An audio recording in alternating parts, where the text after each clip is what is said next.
Gujarat high court દ્વારા court કાર્યવાહીમાં A4 સાઇઝના paper, ચોક્કસ ફોન્ટ અને ફરજિયાત કમ્પ્યુટરાઇઝ ટાઈપિંગ અંગે બહાર પાડવામાં આવેલા પરિપત્ર સામે વડોદરા વકીલ મંડળ એટલે કે બાર એસોસિએશન દ્વારા શરૂ કરવામાં આવેલી અચોક્કસ મુદતની હડતાળનો અંત આવ્યો।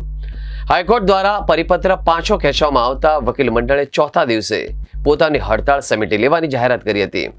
હાઈકોર્ટના પરિપત્ર મુજબ 1 ઓગસ્ટથી નીચલી અદાલતોમાં રજૂ થતી દરેક અરજી અને કેસના કાગળો માત્ર A4 સાઇઝના પેપર પર નિર્ધારિત ફોન્ટ સાઇઝ અને ટાઈપિંગ સાથે રજૂ કરવાનો આદેશ આપવામાં આવ્યો હતો। આ નિયમના કારણે વકીલો, જુનિયર એડવોકેટ્સ અને અસીલોને વ્યાપક વ્યવહારિક અને તકનીકી મુશ્કેલીઓનો સામનો કરવો પડી રહ્યો હતો। સ્થાનિક સ્તરે જરૂરી ફોન્ટ્સ અને ઇન્ફ્રાસ્ટ્રક્ચરની ઉપલબ્ધતા ન હોવાથી વડોદરા બાર એસોસિએશને આ નિર્ણય વિરોધ કરી ચોક્કસ મુદતની હડતાળનું એલાન આપ્યું હતું। વકીલોની ઉગ્ર રજૂઆત અને રાજ્યભરના બાર એસોસિએશનના વિરોધને ધ્યાનમાં રાખીને ગુજરાત હાઈકોર્ટે પરિપત્ર અંગે હકારાત્મક વલણ અપનાવ્યું હતું અને પરિપત્ર પાછો ખેંચવા નિર્ણય લીધો હતો। કોર્ટ દ્વારા જે પરિપત્ર બહાર પાડવામાં આવ્યો હતો એ પરિપત્ર આજે પરત ખેંચવામાં આવ્યો છે અને વડોદરા વકીલ મંડળ તેમજ ગુજરાતના તમામ બાર એસોસિએશન જે ચોક્કસ મુદતની હડતાલ પાડેલી એકતા અને અખંડિતતા જે બતાવી એને ધ્યાને લઈ હાઈકોર્ટે આ પરિપત્ર પરત ખેંચ્યો છે।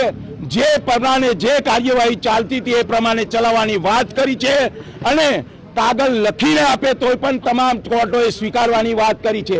એ બદલ હાઈકોર્ટને અભિનંદન છે અને ખાસ કરીને વડોદરા વકીલ મંડળના સિનિયર જુનિયર વકીલશ્રીઓ આ અમારી અચોક્કસ મુદતની 4 દિવસની હડતાલ બિલકુલ સ્ટાફ અને જજ સિવાય કોઈ કોર્ટમાં હતું નહીં। આ પદ્ધતિ અમને સહકાર આપનાર વડોદરા જિલ્લાના શહેરના જે સિનિયર જુનિયર વકીલશ્રીઓ છે આ હડતાલનો મુખ્ય ભાગ છે।